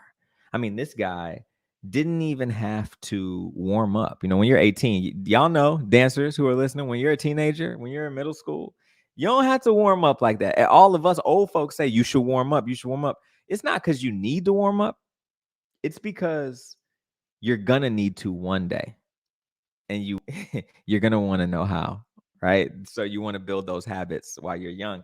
So this 18-year-old will walk in off the street, not needing to warm up. And he would slay ballets as the principal dancer, that this older guy had to come in and do an hour and a half. And, he was from a different generation. So he didn't feel as confident as this 18-year-old looked and all that. And he was like, man, the competitive nature of just trying to be would sink in. And this is a very accomplished dancer. So let alone to a teenager, oh, of course, it's coming. The competitive nature is coming. And it's about how that is managed. It's not always negative if it's managed in a healthy way, right? So students in class, because teachers don't know how to explain things. And that's not, this is just literal. Like they don't know how to explain it. They'll say turnout, and they won't know how to explain what is they're saying, or they'll say pull up. They won't know how to explain it. If there's a student in the class that is naturally getting it, they become the gold standard, and almost like the example for the teacher that's like, look, I know what I'm talking about, and it's possible, because no one else really believes it's possible or understands, because the information is not clear. But this kid did. Look at this one. I know there's 35 of you, but this one person is getting it. So, you all can get it too. And then this one person becomes the gold standard. And that's an unrealistic amount of pressure for that one person. It's an unrealistic competitive spirit that happens around this one person. And it's unfair to everybody in the room, because, again, that's not how you get good. So the third thing on this is competition, how your dancer is in competition with other dancers. I encourage healthy competition with dancers. I encourage it. When we were in college, I think one of the best healthy competitive things that we used to do, there was a girl, Fauna Tesfigyorga. Shout out to you. I think she's on Broadway right now. I think she's in Mamma Mia on tour. And if she's coming to your city, I think you should go see her. Fauna was in most of my classes throughout college, because we were, pretty similarly paced. And so we had a lot of classes together. And most of the time in class, we would get to that last combination, and there would be a group of us that were like, the kids that are going to dance. Like, we were really about to go for it in every class. And well, that was more so Fauna. And so there would be a time when we got to that across the floor combination, and she would look at me and be like, All right, I'm going to turn this. Let's go. Or I'm going to jump this. Let's go. Preston, let's do 3 pirouettes instead of 2. Let's go. And that was the healthy competitive spirit that I'm talking about. It wasn't like, you're trash if you can't, or nana and boo boo, look at you. Like that's not what it was. It was more so like, hey, listen, we can do more. We can be greater. I'm going to try to move the baton further. Meet me there. Let's go get it. If you come with me, I know I got this. And if you want to take it the next step, I'll have your back. It was a certain type of energy, and it takes a very healthy adult to instill that in kids. If this is an adult, again, if your teacher has not decided that they want to do this, if they still want to be a professional dancer and they're not able to do that for whatever reason, then if they fall back on teaching and don't commit to teaching, they're going to feel jealousy and competitiveness with everybody who represents something more professional than them. And then they're going to instill that to students that probably want those opportunities that are more professional than them. It's just it becomes a toxic environment all the way around. So competitiveness is a huge one. It goes all the way around, right? It has a negative impact on students, has a negative impact on teachers, and it has a negative impact on parents. So parents is one that I have really spent a lot of time studying and trying to figure out, how do we make it better? How can we help? Because parents can be wildly competitive with each other. And it makes sense. Number one, you're responsible for a human. That's a weird responsibility in this lifetime, to have a little human. Babies are like little aliens, man. They don't know words. They don't know actions. They're just your responsibility. Do good, right? The nurse hands them to you. They're like, do good. And you hope you don't mess it up. And so, number one, you have to raise a human. So that's already a little, to someone who doesn't have that responsibility, that's already way more intense. And then the information isn't there. So you're part of this dance studio and you want your kid to feel good about themselves, and they rarely do at the dance studio. So you try as a parent to figure out, how can I give them an edge? How can I help them out? That's probably why you're on this dance parent workshop right now. How can I help in this journey? I want this to be a smoother journey. And every parent in that space is feeling that way, but oftentimes you don't share that just because it feels toxic. And so parents start to be competitive with each other about their kid, about the information. Well, look at this choreographer that I worked with, or look at this studio that I go to, or look at this thing. And it's all about this weird competitive. Look at this trophy I got. I was top 3 at YGP. I know some of y'all have heard that before. I was top 24. This piece scored high with this. And it's a really weird energy that doesn't instill growth, right? In order to get better, you have to be willing to make mistakes. You have to be willing to be brave enough to go out on the dance floor. Jackie talked about this 2 weeks ago. You have to be brave enough to get on the dance floor and look bad until you don't anymore, because you practice. If there's an unhealthy air of competition in the space, nobody's going to feel comfortable enough to practice, except for the people who don't need it. And when they get to something that they do need to practice, they're not going to feel comfortable practicing because there's too much pressure now. So this is the piece. Competitiveness is not how you build healthy artists. It's not how you build healthy artists. Artists have to care about each other. They have to support each other. They have to love each other. And I'll give you a perfect. This is kind of how it's manifested, right? So I'm in college right now. It's senior year, and when you go to Ailey Fordham, BC, before COVID, the energy there is, when you graduate, you want to get into Ailey too, or you want to get into Ailey, right? And that's how it is everywhere that has a company attached to it, right? At Walnut Hill, it's like that with Boston Ballet. At Lines, it's like that with Lines. That's just how it is. Royal Ballet, it's like that with Royal Ballet. You want to get into the place for the company you're at, even if you don't want to. You kind of start to want to, as that becomes the energy during your senior year. I was one of those kids. I knew I didn't want to dance at that point. I knew it. Dancing made me anxious. I didn't know how I was controlling my body. I would always stress out about pirouettes before a show. And then I just didn't like it, right? And so I went the choreography route. I started working on my choreography major. I had already written the syllabus for a choreography major at Fordham at the time that I started to say, maybe I'm going to want to be an Ailey too, right? And it just came about because that's what all my friends were talking about, right? This is just what happens. And so Ailey 2 auditions came around, and The artistic director at the time was this guy who he was a decent artist, but his energy was off with what he expected from kids in order to satisfy him, if you will. He had an unrealistic expectation of what his role was as an artistic director to young people.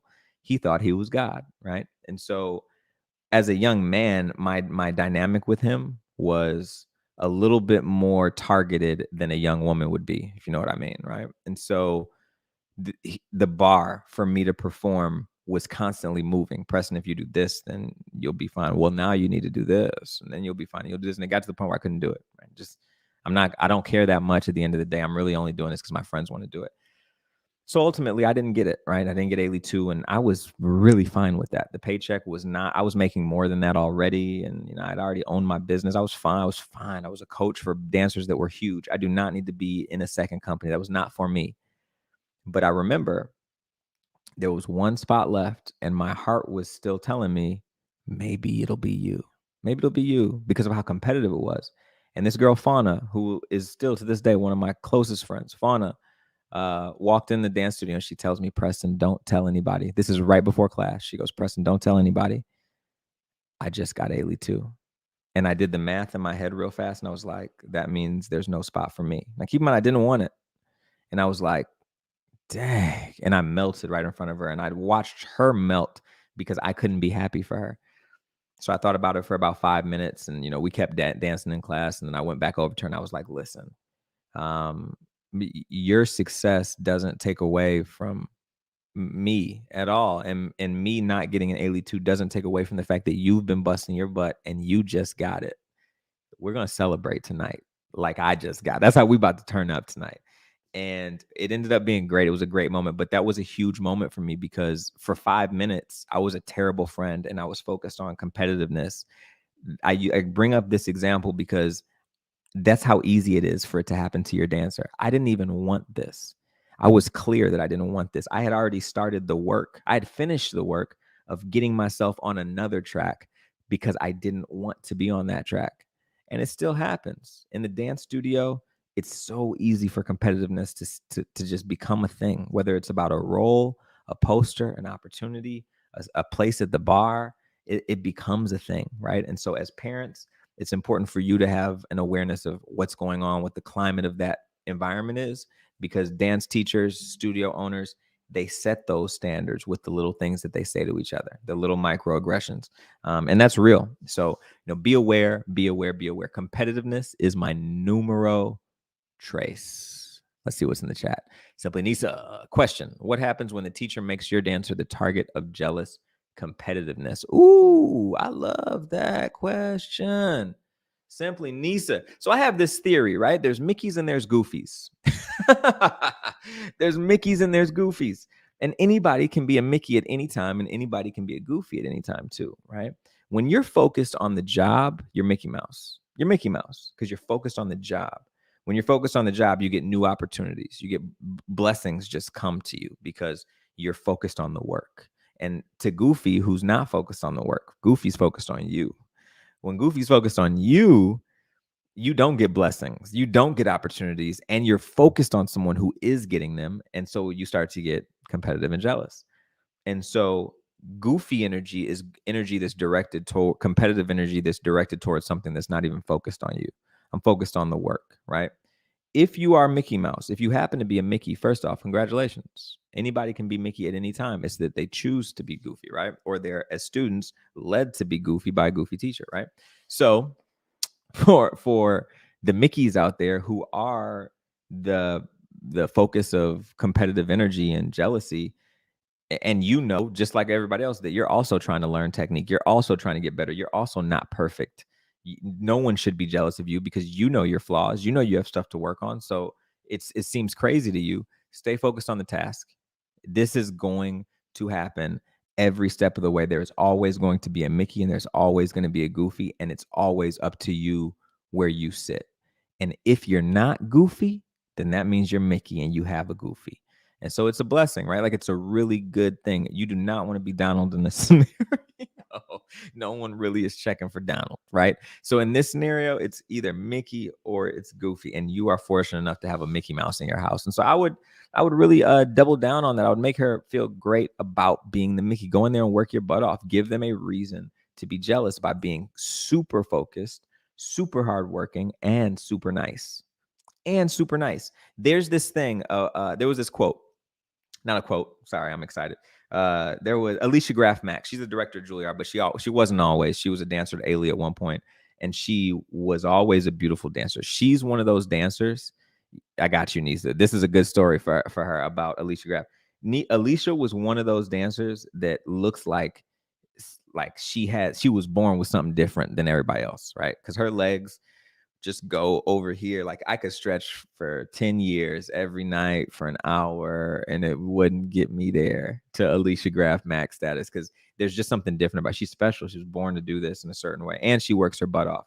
And I remember talking to Hope Boykin at the time. They were both in the company together, and Hope was like, don't you know she has the nerve to be nice? She has the nerve to be nice. She is so talented. She can dance any type of style that she wants to, and she can tear that step up. And on top of that, she has the nerve to be nice. She's polite. She'll open doors for you. She will, to give up her spot at the bar for you and your little raggedy dance. And she's about to go slay the step holding on to the folding chair. Like she is that person. And that's something that I've always taken away as an example from Alicia, because when you're good at something, when you're great at something, it makes it so much better to be nice, right? It makes it's icing on the cake, because if there's Mickeys and there's Goofies, there's gonna be Goofies. And if you want to double down on Mickey, then be nice about it, right? Be nice about it. Hit him with the white gloves. Oh boy. Yes, Nisa, I love a good Mickey over here. I love a good Mickey over here. We love it. Lydia Moore, yes, some parents tell you about workshops after they happen or after the placement audition. Isn't that wild? Isn't it wild? This was the big one for me in my area. It was YGP variations. There was a time where I was coaching a lot of different dancers in the same area. And so parents would come in and they'd be like, well, who's doing what variation? What's their dancer doing? What variation are they doing?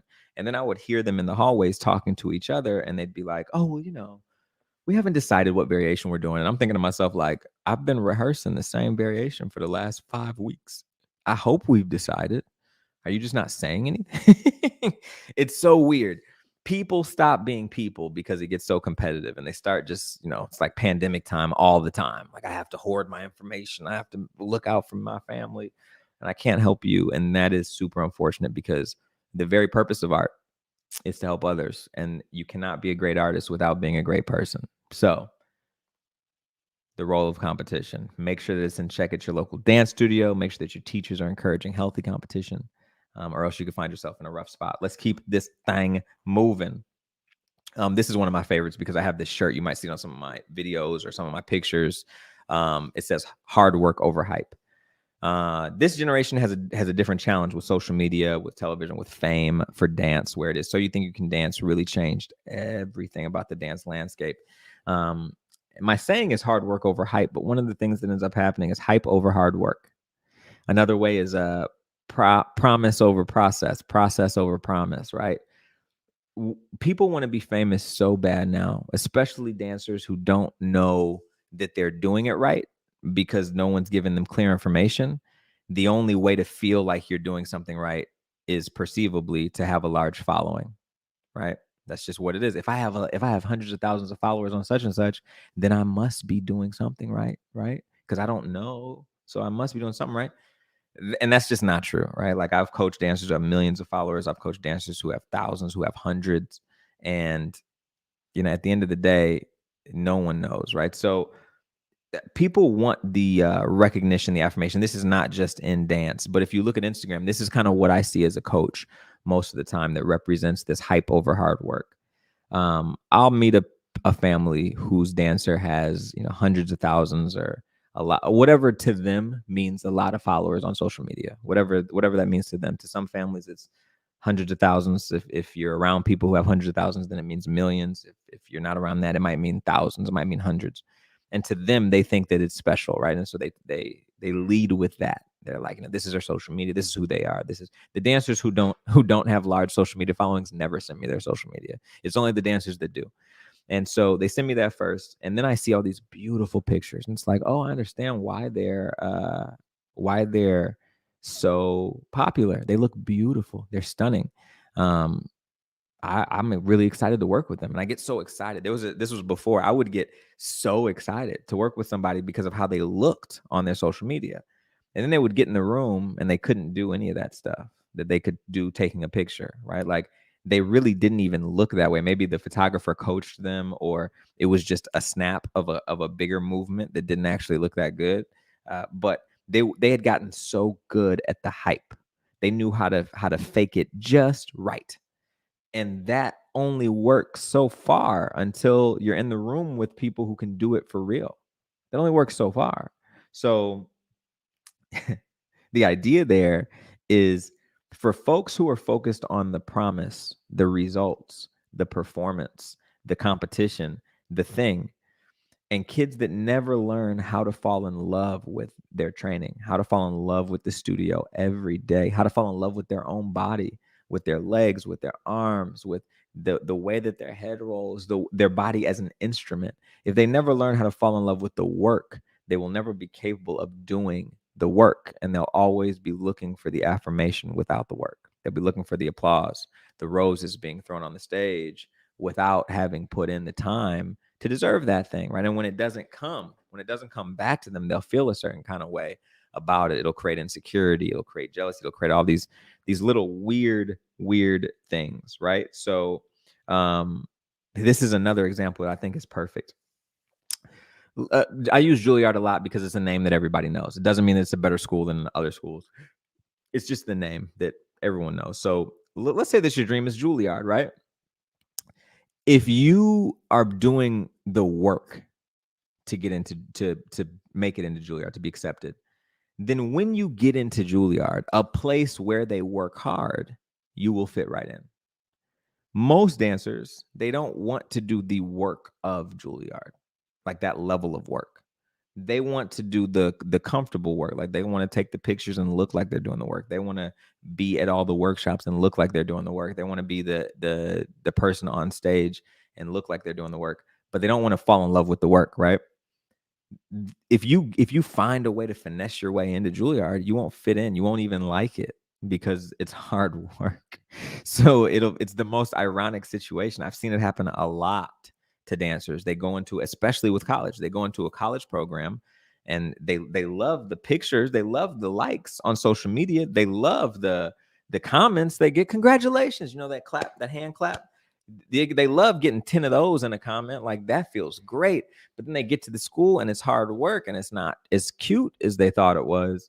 Then it becomes a problem, right? So this is rampant. This is huge in the dance world. Hype. Everybody wants to be the principal dancer. No one promotes, no one talks about the lifers and the ballet companies that have been in the court of ballet forever and will be in the court of ballet. No one talks about how important they are at training, teaching the future principal ballerinas how to be in a company, how to do the simple things daily at a high level. No one talks about the work. Everyone talks about the hype. Everyone promises the hype. Why don't they talk about the work? Because they don't know what the work is. It's not clear, right? So we got to get into places where the work is clear, because that boils down to everything that falls underneath it. There will be hype unnecessarily over the promotion of hard work. There will be jealousy instead of fairness and like an equal playing field. It is a wild philosophy to think that you can teach students how to be great without them falling in love with the work, right? And they need to be taught how to fall in love with the work. So one of the things that I say at TDA Prep, I say it all the time, is hard work over hype, all process over promise, and we don't promise results, right? That's not the thing. I have a dancer that was decided to train with us full time this year, and it was a big decision for her because she had never seen a program like this before, and she was coming from one of the most renowned programs in the world. And she was leaving that place because it just didn't feel right. And so she found us, and it felt right, and she really wanted to be there, but she was having a hard time rationalizing it in her mind. And so she was saying, like, these are my goals. And when people come work with me, it's because they have very specific goals. Here at TDA Prep, we're not just training for the sake of training. Like, what are your goals? What are you working on? We're going to help you hit those goals out of the park and then some. But we have to be on a path, and we help dancers get on their path. And then, we want to help them execute on the path. So she was like, man, I have these very specific goals. How can you help? Right. And most teachers would say, well, I can get you into this company. I can get you into this company. Honestly, I probably could. Like, she's an amazing dancer. I have friends that are artistic directors of these big companies. I'm friends with a lot of these directors of schools. So I probably could help move the needle. I can't get her in, but I could probably move the needle. I don't do that anyway. So I didn't say that because that's not what I do to anyone, for anyone, right? So all I could promise her is that she was going to fall in love with her dancing again. She was going to fall in love with the process of dancing, of coming to the studio, putting in work it was something clear every day, and feeling proud of her work every day. And if we can add together 10 of those days, 15 of those days, 30 of those days, 60 of those days, 120 of those days, if we can add up 120 proud days, that equals a proud dancer walking into the audition and giving an amazing audition. And that's where we are. We're actually working on it this year, and that's the goal, right? So this hype situation, I want to be the superstar. I want to be famous. I want to be the one. Dancers are crabs in a barrel. There's Misty Copeland is the one name that made it out of that barrel, right? And they're so the Barishnikov was the one before her, right? But prior to that, you don't. Everybody doesn't know Desmond Richardson. Everybody doesn't know Wendy Whalen. They didn't make it. Their brand didn't make it quite like that. And so it becomes about, I want what that person has without ever seeing the work that person had to go through. It's a really wild process, but that's why a kid needs to be taught to focus on process, because hype is everywhere, especially on Instagram. So the third one is hype over hard work. That is not the way. It's hard work over hype.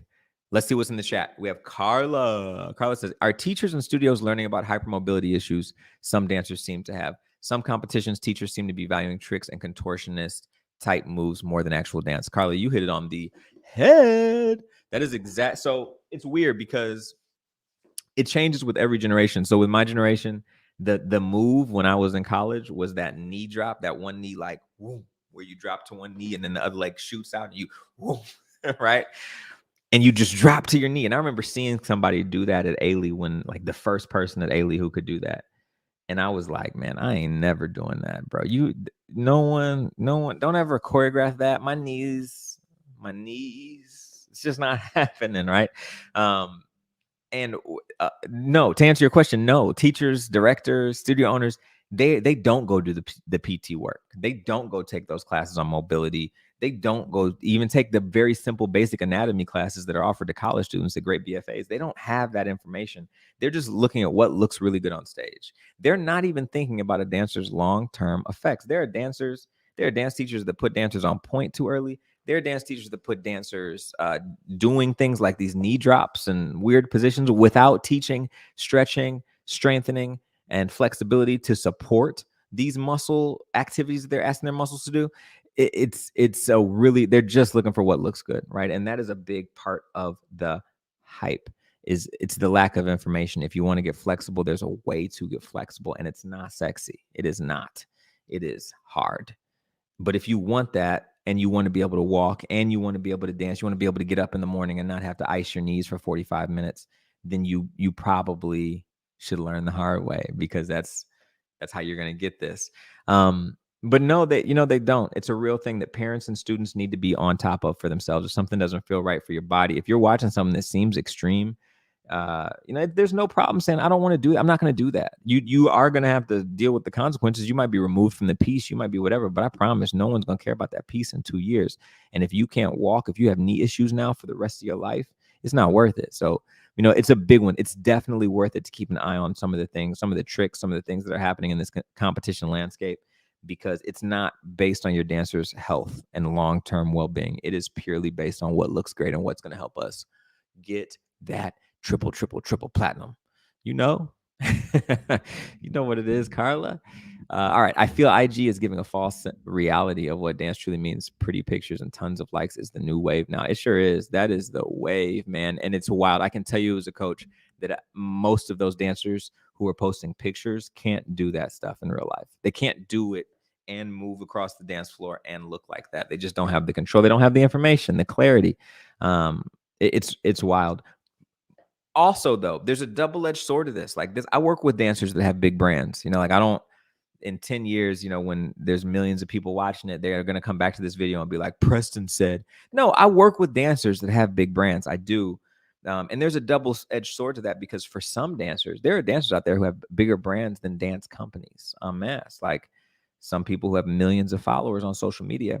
Alvin Ailey doesn't have millions of followers on social media. Like that's the future. That is the future. And so there's a piece to this that we have to get figured out, but it's where we put our emphasis. I have clients that have thousands of followers, hundreds of thousands of followers, and millions of followers. And I don't care about any of it. And that's not necessarily the best way, the right way, or the wrong way, but it's the way that allows me to stay focused on what's important, which is the process, right? As soon as I get caught up in something else that has nothing to do with the process, it's curtains. It's curtains. So you keep the main thing the main thing. This is the last example about this point, right? Hype over hard work. When a new player, I'm all about my sports. When a new player goes to the NBA and he's a superstar, I'm talking about that kid who always was number one, LeBron James, Kobe Bryant, Michael Jordan, that conversation. Or the NFL or any sports league, the first thing that they tell him is keep the main thing the main thing. Because you're about to become more successful. Your life is about to get more distractions. The older you get, the more distractions you get. You get freedom, then you get money, and then that money starts to buy more distractions. You get friends. Some of them are your real friends, some of them aren't. And all of these energies require time. And if you don't have a very solid, disciplined, structured schedule around your time, you are always going to take the distraction and you're not even going to notice that you're getting worse, right? My fiance is a principal dancer with Alvin Ailey. She's one of the lead dancers. So she gets interviewed. She just did an interview tonight. She did an interview for Amsterdam, right? We're in Chicago. So lead dancers, they get all the opportunities. They get asked to do photo shoots. They get asked to do interviews. They get asked to do rehearsals and special performances and all this stuff. And it becomes so easy to say, yes, I want to do that. Yes, I want to do that. Yes, I want to do that. Yes, I want to do that. That you won't even notice you haven't been to class in so long because you're just trying to fit in all these different opportunities. If you don't have a muscle of how to keep what's making you valuable the priority, meaning the process of dancing every day, of getting better at your craft, if you don't have a process of a routine, a protocol for how you protect that, you will fall into the distractions as you get older, because the distractions get bigger, the cars get nicer, the trips get better, the offers have more stars around them. There's more celebrities in these rooms over here the older you get. So you have to keep the main thing the main thing. The main thing the main thing. Perfect example for you as a teacher. For me, teaching is the main thing. It's the main thing. So when I have an opportunity, one of the things that makes me a great teacher, that helps me be great, is I watch my private lessons back. Whenever I do them, I'll watch the replay of them and I'll analyze, how was the kid learning? How was I delivering information? Was it clear? Was it not clear? And I'll just look at how I can be a better teacher. And then specifically with that student, where are they? Are they getting it? Are they not getting it? What can I do to help my relationship with them? And that is the extra work that nobody sees, right? So if I have a gala, or if I have an event, or if I have something that's really attractive, it's like celebrities are going to be there. It's going to be awesome. You're going to feel so great. If I have something like that, it's really, those can add up for me, because my clients are all, somebody's, they're all doing something. They have cool events that they invite me to. That can add up. And eventually then I run out of time, and I no longer have the time that I need to do the things that I need to do, right? To stay great. So this is a big piece, keeping the main thing the main thing. That goes right in line with hype over hard work. You want to make sure that hard work is the priority. Am I doing what I need to do? Because there will be, you can ask Johnny Manziel. If you don't know who that is, look him up. Johnny Football, baby. Number one draft pick one year. stopped taking football so seriously, and pretty soon it was over, and it was over in front of everyone on national television. And I'm sure that didn't feel great. So hard work over hype, keep the main thing the main thing. That is number 4. Let's go to the chat. Let's go into the chat. I feel IG is giving a false reality of what dance truly means. Pretty pictures and tons of likes is the new way. Yeah, we just talked about that. And it's so true. It really is. Dance is not about ego. Let's see, Cynthia Matthews. My dancer doesn't have a big social media presence. Is that an issue? We should do a whole dance parent workshop with guests who have large social media followings. And then there are a bunch of dancers that I know that are some of the most successful dancers, both financially and with happiness. And they have no real social media presence whatsoever. And then I have dancers. I know dancers who have huge social media presences and they're depressed. It's or not getting the work that they thought they would get because they have hundreds of thousands of followers. It's not really an issue. It depends on the industry that you're in, though. I can't just say that as a blanket statement. It really does depend on the industry that you want to be in. If you want to be a commercial dancer, at some point, you're either going to have a really good reason why you don't have a social media presence, or you're going to be forced to get one, right? If you're in the concert dance world, it doesn't matter at all. Like, they might ask for it. We even ask parents for a social media handle before we start working with them because we want to see the dancer dance, right? Like, that's really what it is. But it won't really matter outside of that. If you have videos of your dancer dancing, just have them handy so that you can send those. But it's not a big issue at all. And a big social media presence is really difficult to create in a healthy way. So it's not a given. Most people don't have a big presence. If they do, a lot of people pay for it. They buy likes, they buy followers. They have tactics to make it look a lot bigger than it actually is. And it takes a real commitment. It's like a real personality. You have to have a very specific personality to be a person that maintains a big brand on social media. So no, the net of it is no, it is not an issue whatsoever. Cynthia. All right. This last one is going to piss some people off. I'm going to tell you straight up, but come at me and write me the emails and write the comments, because this has to change. This has to stop, point blank, period. The last real problem, the big problems with how your dancer is being taught, is the "you can only train with me" mindset. You can only train with me. You're only allowed to train with me. And this is commonplace in the dance world. This is how people do things. Most dance studios now have a contract that they make a parent sign. First off, let's just pause. Let's just hit pause on that. You're going to come to my business, right? And you're going to tell me that you want to hire me to teach your kid, and then I'm going to make you sign a contract. Never in this contract does it say what I'm supposed to provide you, like clarity of information. No, it always says what you're going to do and what you're not going to do, right? But in actuality, it should go both ways. But that's a separate piece. The contracts, they blow my mind. But a kid cannot get better without trying something out of the norm for them, for their schedule, right? They have to be able to test the information that they're getting in order to reinforce it. I want you to think about your education, your schooling. If you're a kid watching this, think about 4 years ago, right?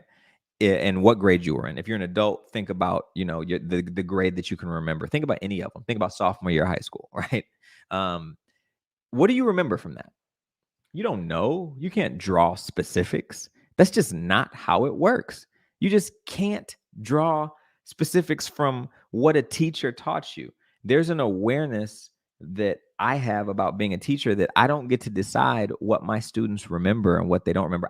Something that I'm saying today might really hit hard, but then it doesn't really register to the kid. And then something that I'm thinking is going to hit hard, or thinking that is really small, the kid will be like, whoa, that's huge. So how information is deposited as knowledge that a person learns and holds on to, no one gets to decide how that happens. It happens, how it happens. And so a kid needs a lot of experiences, a lot of different experiences with a theme that ties every experience together, so that they can learn at a faster clip and have these revelations, have these knowledge deposits go off faster at a faster point. There is no place, I've been to all these places, y'all. There is no place that can offer all of the things for dancers that aren't in college. Like, colleges are designed to be more immersive experiences, right? But I'm talking about high school level. In the high school level, there's no one place. There's the best thing for your situation, right? If your family is stuck in an area because of a job or because of finances or because of something, and you're stuck in that area, there is the best studio for that situation, right? But it's not the best of the best of the in the world, right? It's just the best that you have at the time. And so, to be able to give dancers a freedom, parents a freedom to go find other classes and see, is this something that works for you? Is this something that feels good? Is what I'm teaching you legit? Does what I'm teaching you work here, and over here? Because if not, if it only works at my place, you're not going to be good when you leave, because at some point you're going to have to leave, right? So that's the basics, right? Like, the you can only train with me mindset, it manifests itself in contracts the parents have to sign, saying that they're not going to take their kid to another studio or blah blah blah blah blah blah blah blah blah. It's just weird. That's a weird piece. I understand it for a business, but for a kid that has to develop, at some point, a basketball player just has to play basketball. At some point, right? Like, at some point, you just got to dance. And if we're always training in the same place, we're not getting a realistic view of what the actual dance world is and how we can get better in it, right? So the other piece is the purpose of dance studios is not to be a one-stop shop for everyone, for elite dancers. It's just not possible. So let's look at it. Local studios, I call them my Susie's School of Dance. So Susie's is designed for the community. The community is vast. It's very vast. You have people who want to be dancers. You have people who don't want to be dancers. You have people who are only here because their friends are here. You have people whose parents are forcing them into this and they really just want to go home. They're super embarrassed. You have all different types of energies in a community dance studio. 400, 500 students, a really successful dance studio has parents that are there for a lot of reasons. It might not be just because I want to be a professional dancer. Maybe it's a completely different reason why my kid is taking dance. So a studio that serves the community really, really well, it's hard to have all of these things and then also have a super focused program that is the best in the world. It's hard to do, right? It's your studio's not made for that. It's made to serve the community, right? So then you go to these smaller places like TDA Prep. Our studio is a smaller place, and you come in and you could say, all right, I'm just going to work at this place at this level, but that's not how the dance world is. What happens if there's a choreographer who's from Germany and they don't speak the same dance vocabulary as I speak or as the teachers that are here speak? If you aren't well versed in learning how to flip it and do something new and use your technique, your clarity as power, then you're going to have a hard time translating that when you're forced to on the fly, right? So as a parent, I really encourage you. I know that most of you are probably in this situation where you can't go do other workshops. You can't go do, I get emails from parents all the time that say like, man, I wish I could come, but we can't. We're stuck in this. We can't leave. We're not allowed. Or I get parents who are like, we're going to come, but you can't post us on social media. I get that a lot. And it is oppressive. It's oppressive to a young person whose social media is no longer theirs. It's oppressive to the relationship of the teacher and the student. And it's oppressive for you as a parent because you no longer have the flexibility to do what you think is in their best interest because you're locked down to this contract, right? So the idea here is this is how we train here at TDA Prep, and this is the idea that I want to instill into all of you. It takes a little bit more work. It works for us because we're dance experts, and it's easy for us to just kind of like find what's right and find what's wrong and like send our kids there. But for parents, the way that you should be handling this is that you are the center of the team. You make the decisions. I don't know if y'all have seen King Richard yet. The movie about Serena and Venus's dad, that Will Smith. Will actually has a good movie. It's been a while. I was getting nervous about Will, But Will's got a pretty good one with King Richard. I'm not going to ruin it for you. But I think the interesting part of this movie is that it really shows the dynamic of a parent owning the narrative for their kid, not listening to any coach. And you see how coaches try to, none of these coaches in this movie are like malicious, bad people. They're all doing what they think is best. But none of us know your kid like you do, right? And so it's really important that a parent navigates their relationship with respect and with love, but owns the relationship. If a studio owner says, you can't do this, you can't do that, it's worth it to have a real conversation of face to face, not in front of other families, but one on one, and figure out how can we get to the net of what we need to, of what I need to as a parent, and what you need from me as far as commitment, right? Because at the end of the day, you're raising a kid, and it's not up to any dance teacher to put up a wall that stops them from growing, from potential growth, right? And they'll give you all these reasons that sound real good. Well, the way that we train is super specific. If their reason is about the training, ask them for the clarity. All right, so how is it that you train? How do you teach them to turn out? How do you teach them to pull up or use their core, right? Like, what is it that's so specific about what you're doing? It should be clear, especially if they're making you sign a contract because of it, right? But whatever it is, you should ask, you should challenge, you should really make them explain it to you. And there's only been one or two reasons why studios make dancers sign contracts that I've agreed with. And if the studio, I'm not going to say them here because I don't want studios, directors, or owners to just start saying it. But if the studio has a reason that you think is good, that's fine. It's fine then. But if at the end of the day you feel uneasy about it, you got to do something because you're the parent. And I'm here to tell you, you're right. You're right. Athletes, anything that's athletic, people get exposed to it when they take what they know out into the wild and they give it a try, right? Artists, anything artistic, the way that it gets better is through connection. It needs connection, and the more raw those connections are, the more invigorating those connections are, the stronger the art's going to be, right? So make sure that you are the one deciding when, where, and how. That movie, King Richard, I can't say that, as a coach, I wouldn't want to work with that energy. But also as a coach, I can't say that he did anything wrong. I can't say that he did anything that I wouldn't do if I was not in the role of coach and I was instead in the role of dad, right? Like it's a different thing. So it's a very interesting movie. It's a very interesting watch as it deals with this relationship and how he treats coaches, how coaches treat him, and then who his kids are when they show up to work. I recommend that every parent of a student that is focused on something ask this. So this is let's jump into the chat because I'll have only one more point, and it's a quick one before you are released for your Tuesday. So T Free says, yes, studios are providing a service for you and your dancer. Yeah, we're the ones. We work for you at the end of the day. You don't work for us. So, maybe you should have a contract. That is actually in one of the scenes. King Richard's like, this is my contract, actually. that's I don't blame you. I don't blame you. Let's see, just watched it yesterday. It was really good. I like how he protected his daughters during interviews. Oh yeah, Lydia. He was a high impact parent. That's what I call a high impact parent. He's there for the right reasons. He's figured out what his goal is. Thank you, Preston. Your perspectives appreciated. Ted, thank you. I appreciate you coming to YouTube. Over to YouTube. All right. So the last point. This is a point that is to me, the biggest point of all when it comes to the biggest problems of the dance world. The biggest point of it all is that dancers are not given perspective on the weight of what they do.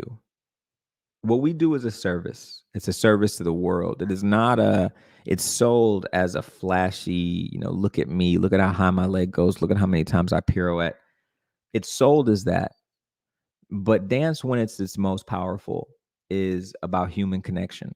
The people who wait in line to talk to dancers after performances and tell them that, oh man, you changed my life, like the ballet that you did reminded me of this or that.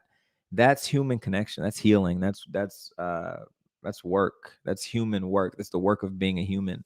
And in all art forms, they make us question why we're here. Why are we on this planet? Why are we here right now? And not not in a simple sense of like, well, why are you on this YouTube? But more so in a very deep sense. Why are we on this planet? What are we doing here? Right. And that's a question that our society pushes further and further in the back of your head. Because if you look at that question long enough, it'll drive you nuts. It'll make you want to leave society. Right. But the answering that question, facing that question is a part of our experience as artists. We make people look at their own existence, whether it's through a song or whether it's through a movie or whether it's through a ballet. We make people look at their own existence. And in turn, we're forced to look at our existence through the pursuit of this craft, right? And so there is a large weight around looking beautiful, being beautiful, feeling beautiful. But more than anything, there should be a larger weight around how we treat people, how we treat ourselves, how we treat our peers, how we treat people we disagree with, how we treat people that we agree with, because we're the artists. We're the ones who are dedicating our lives to our craft, right? So that's the first half to it. First half of it. The second half of it, the biggest problem here is that dancers are not given the outlet to just be a human, right? That's the thing. A lot of times your kid doesn't want to show off their dancing. They don't want to come home and dance. They don't want to say, "Oh, look at me, look, go dance, go dance." And your thought is like, "Oh, they really want to dance. They're dancers. They'll love this, babe. Come dance, come." They won't love it. The reality is, dancers, the older they get, the more that they get put into a box of being different, right? We're the dancers. We're a little different. I feel like the different one in my family. And I'm sure that your dancer has a similar feeling of like, man, there's something different about me than others. And the reality is there's not. We're all living the same experience. It's just how we do it, right? And so the more that inside your own family, inside your own studio, inside your own house, you can just normalize human behavior as opposed to, oh, well, they get off because they had a long day at dance rehearsal, or they get this because they're a dancer, or they're special because they are a beautiful dancer, blah, blah, blah. Wins are wins and losses are losses. And if a kid can learn the balance between those two, they will come out way more healthy through this dance journey than ever. At the end of the day, being a dancer is a big privilege. We live in an industry, we work in an industry that is based exclusively on passion and doing what you love. I don't sit behind a desk every day and work a job that I don't love. It's a privilege. I'm blessed to be able to be in the middle of a big dance floor and jump around and have people grow from working with me in the dance studio. I get to listen to music. It's a really cool job. It's a job and I work very hard at it, but it's a blessing. It's a privilege to be able to do this. And so it's not going to come easy. This is going to be, you're going to have to pay dues. You're going to have to work hard. You're going to have to be humble because you're going to have to earn what you love. And that's not just with dance, that's with everything. So help your kids stay balanced. Don't let them ride too high. Don't let them ride too low, because everything in dance is making it a little bit more difficult for them to move forward. The information's not clear. The jealousy is rampant, and they're oftentimes competing with their teachers, right? So you want to make sure that home is a safe space and that your dancer feels like home is a safe space where they're allowed to make mistakes, where they don't have to be perfect, and where they get healthy teaching on the way. And that is how you can have an extremely healthy dancer at the end of all of this. Y'all, I hope y'all feel it, man. This is why I love the Dance Parent Workshop, because these topics, we're moving the ball forward, not just in the dance studio, but in your homes. We're moving the ball forward with how dancers can mature and who we can be as an industry. And I can't thank you enough for being here. If you're interested in working with us here at TDA Prep, one of the biggest things that we do is evaluations for dancers. If you want to know where your dancer ranks, where they fit in into the dance industry, not just in your local area, but in the nation, what we ask is, we want to know, what are your goals? What are you working towards? We'll tell you how far away you are from those goals, or what you need to do in order to put yourself closer to your goals. And we'll give you a plan and a path of how you can do that daily. That's for your dancer. For the parent, we'll give you a plan of how you can support your dancer through that, right? So that comes from evaluations. Once we do evaluations with dancers, we decide, should we work with them privately in private lessons, or should we invite them to our invite only program called the Training Club? Our Training Club meets once a month.